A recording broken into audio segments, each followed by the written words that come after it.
Press TV. In the US, a 20-year-old woman has been left in a coma after being tased by a Florida police officer while handcuffed.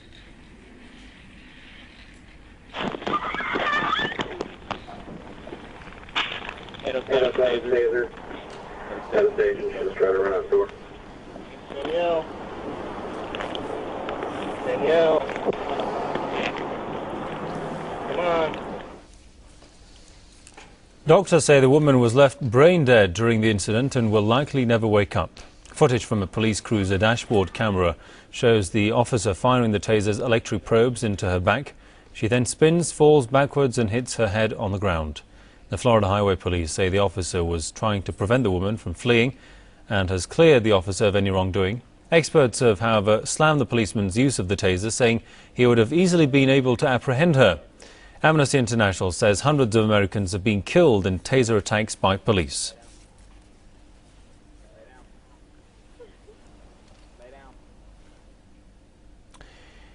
Well, from Washington, we're joined by Ty Barry. Welcome to the program. First of all, according to reports, at least 500 people, if I'm not mistaken, have been killed due to the use of these weapons like taser guns. To what extent can these weapons be used? Well, these weapons are supposed to be non-lethal, and that's what they were originally meant for, to stop someone and not kill them. Well, it's become quite obvious that the police now are using them as weapons. And as we saw in Oakland with Oscar Grant, the police pretended like they actually were pulling out their taser gun when they actually pulled out a real gun and shot a man in the head. This has gone on far too long. We saw in the video of the young woman that's now brain dead in Florida that she was a few feet away from a policeman who could have easily waited, used non-lethal force, and could have easily apprehended that person that was running. We don't even know why she was running. The problem is the United States is becoming more and more like a police state, and we need to put an end to this police violence every single day on our streets. And of course, is there an authoritative body overseeing how these weapons are used, how legally they are used? Well, there should be, but there isn't.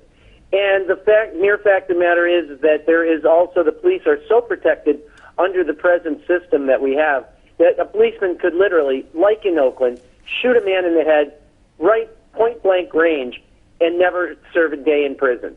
Today, we are seeing that this country is becoming more and more repressive.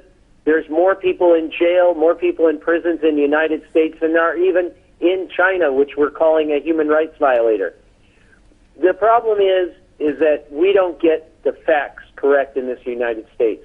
In the United States, our police are killing us, killing the people every single day. And of course, the unnecessary use of these weapons in many cases, how has this somehow altered the image of the police in the hearts and minds of American citizens? The fact that the police should be there to protect the people instead of, what we're seeing happen to that girl there. Well, I should get back to the fact I didn't really answer your last question. There is no body, any particular body that is overseeing the violence in our police force every day. But yes, the police are there to protect us. That's their job.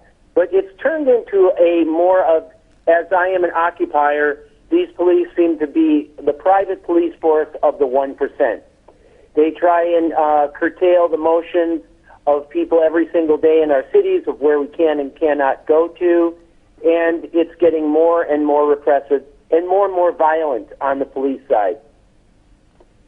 Indeed. All right, we'll leave it there. Many thanks to Ty Barry with Coping from Washington. Thanks for your time there, sir. Moving on now, the world's leading oil